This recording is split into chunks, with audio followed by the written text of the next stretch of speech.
What is up, guys? Steve here with Scotch and Things. Hey, I haven't done one of these kind of videos in a while, so I thought I'd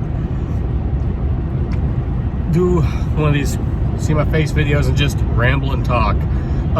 Today I wanted to talk about buying and selling and trading knives online, and mostly on Facebook, because that's where I know a lot of guys use Reddit and Instagram and stuff like that, and for the most part, I just use Facebook. It's easy. Like I said, there's a group for every knife.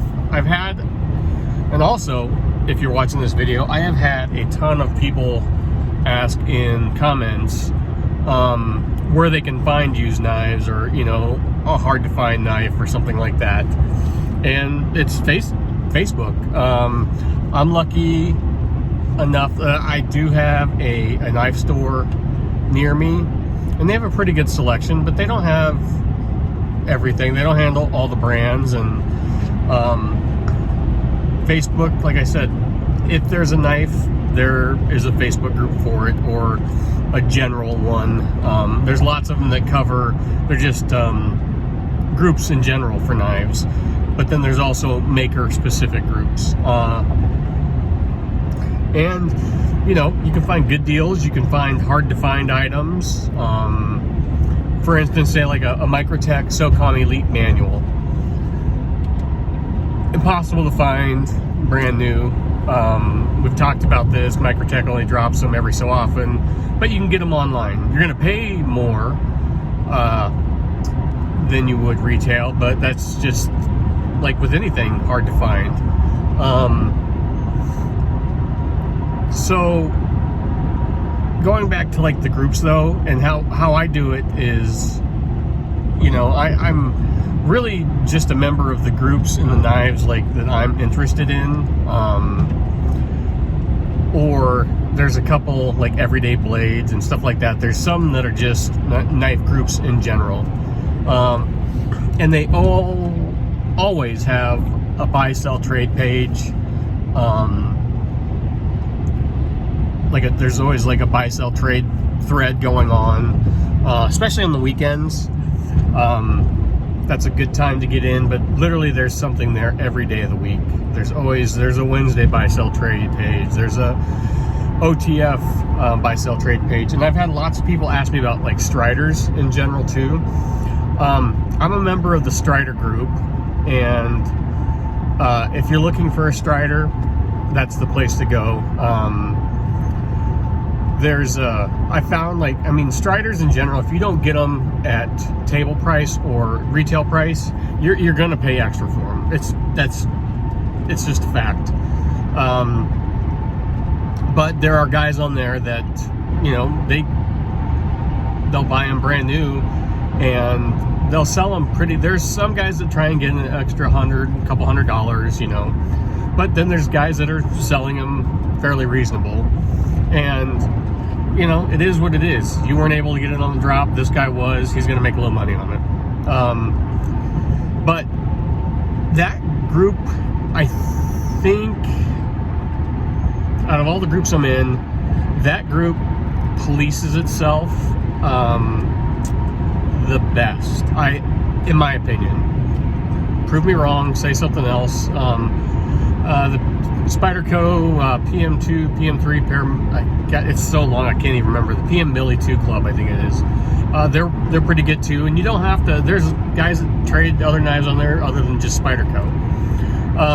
But the Strider group does a pretty good job policing itself. They do, I think, probably the best job with the buy sell trade or the in search of, because every week they put up a new one, and you're not allowed to sell or trade on their main page, like on the main feed. In announcements they have a buy sell trade only one, and they clear it out and make a new one every Monday, so it stays cleaner, if that makes sense. It's easier to find stuff. But really that's how you do it. Join the groups, find the knives you want, and that's how you do it. PayPal, people do it in all different ways. I've done Apple Pay, I've done PayPal. My suggestion is always use goods and services. Some guys don't want to do goods and services. They want to do friends and family because you don't have to pay the fee. But then you're opening yourself up to scammers.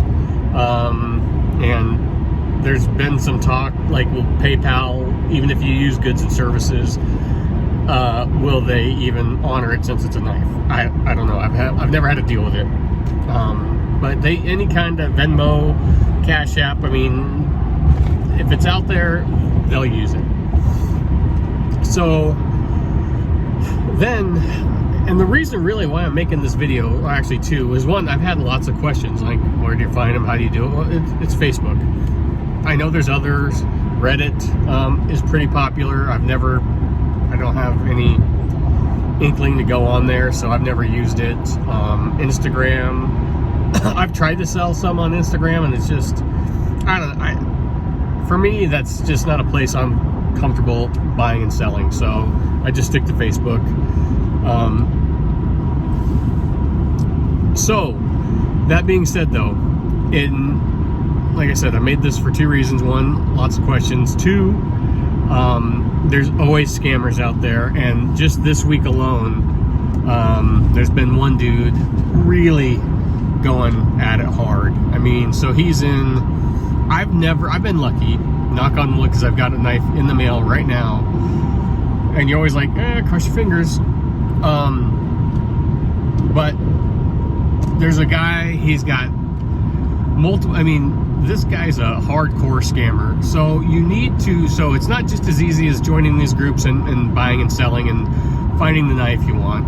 Do your research, and this isn't always foolproof either, because after this guy was found out, then he made multiple other fake accounts, and fake accounts to vouch for him. So vouchers are people, you know, you do a deal with someone and they'll vouch for you. They'll say, yep, I've done a deal with Steve, he's good to go. But this guy has been, so he's made multiple, I mean, it just seems like way too much work for me. I mean, if these people who work this hard at scamming people would just go get a real job or put that effort into their real life, think of how successful they'd be. Think of how much time it is to make fake accounts. I mean, Jesus. But I'm getting off topic. And like I said, I've been really lucky, except for this guy. I won't say what kind of knife I've got coming in, but all of a sudden one day I had a private message, and he said, are you still interested in such and such? And I'm like, yep. And he sent over some pictures. And it wasn't really, these are kind of hard to find, but I was interested. I thought, well, maybe if the price is right. And I'm like, how much? And, oh, sorry, big bump. He's like, $600. And right there, red flags, because new this knife is in the $900 range, and on the secondary they're going from anywhere from $1,000 to $1,500. All right, so instantly I was like, yeah, okay, and didn't even, I said, that seems kind of low, and he's responded back too low, and then I was done. Also, what I do before I buy anything from someone on Facebook, if I don't know them, this sounds creepy, but Facebook stalk them. I look at their profile, I see what other groups they're in, I search, and also because whenever I'm dealing with someone, I'll search their name in the group that I'm in, that particular knife happens to be, and see if they've ever posted pictures or other sale threads or anything, and nothing. So I was like, so there's three, I'll just say what it is, it's a Grimsmo. It's a Grimsmo group. There's three main Grimsmo groups. This guy's not in any single one of them. Check some other groups, check Facebook, nothing pops up. And so I just threw the screenshot of my conversation up, and I knew it was a scam because the price was too low, and let the guys know. And then like later that day, bam, I mean, Microtech, Chris Reeve, and I feel bad. He got someone in the Chris Reeve group, and who knows, he Probably. You know what? If he was more on with his price, I wouldn't have been so iffed out about it. But it's that Facebook stalking when, like I said, I go back and try and see. Some people have their profiles closed, whatever. But you can see, even if they have a closed profile, if you're in the same group as them and you search their name in that group, it'll bring up all the posts that they've commented on. So, like I said, there was nothing from him. He had used 3 different names, switched them around, and then even created posts, created other user accounts to give him vouchers. So even if you're getting vouchers, you know, if it's a highly sophisticated scammer, you got to be careful. So those are my suggestions. You know, do your research, know what the knife's worth. One, if it sounds too good of a deal to be true, guess what? Like anything in life, it's too good to be true. So you need to know your retail and sale value and what the cost of that knife is pretty much online at that certain time. And you can judge that pretty good by looking at the Facebook groups and seeing what other ones have sold for.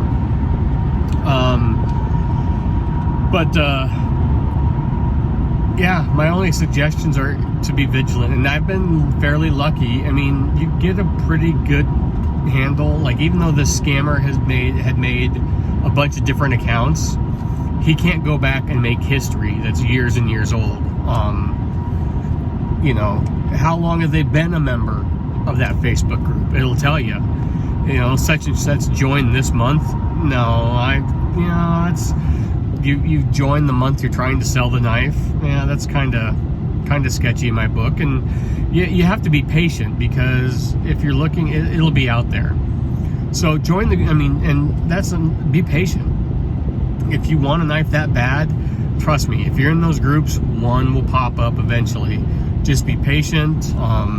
You know, if you make a in search of thread, you're going to get, you know, potential scammers more so than just looking at the pictures, because usually it's just the members. I mean, and they're pretty good about policing themselves and kicking out bad people or scammers. But it's going to happen. It happens every day. Like, I feel bad. This guy got scammed, like I said, for an Unumzon, I think it was. And he was better priced on the Unumzon. I mean, his pricing that he sold the fake Unumzon to this guy was what they actually go for. So, you feel bad, because then, you know, it's hard to get money from a fake account and PayPal. I don't even know how that works. So, who knows? You know, you can, you know, I don't know what else to tell you. That's just since I've been doing it, that's the luck I've had. I've been pretty lucky at doing it, and you just kind of got to vet the people who you're doing deals with. And if they give you a bunch of vouchers, maybe look into those people too, to make sure that they're real and not fake. Also, if you're in those groups a lot, and like I said, that's why you kind of got to be patient and spend the time, because you'll see who the heavy posters are. And a lot of these times, like me, I mean, these guys, you know, we buy and sell a lot. You know, you buy something, you have it for a while. I mean, Jesus, I've had 3 Hinderers in the last year, and that seems like a lot, but that's a lot. I mean, that's nothing for some guys. Once you kind of get into it, it's almost kind of like an addiction, really. It's kind of funny. It's like, it's more the chase of a certain knife, of a hard to find knife for me now. And then once I get it, you know, you have it. And if you're not totally, in love with it, then yeah, then it's easy to get rid of. So, those are my suggestions. It's what's worked for me. Be patient, be vigilant, and just do your research. Know what the knife value is worth. Know what, try and get a good handle on who you're dealing with. And it's everything's a risk. But, you know, the more deals you do, the more you're in those groups, you know, like I said, who the regulars are and who you can and can't trust. So look at their join dates, see how long they've been in a group, see how, you know, see if they've got other knives than just that knife. See if they're in other groups. and just be safe. So if you have any more comments or suggestions, drop them down below. I want to know what works for you guys. And thanks for watching. I'll talk to you later.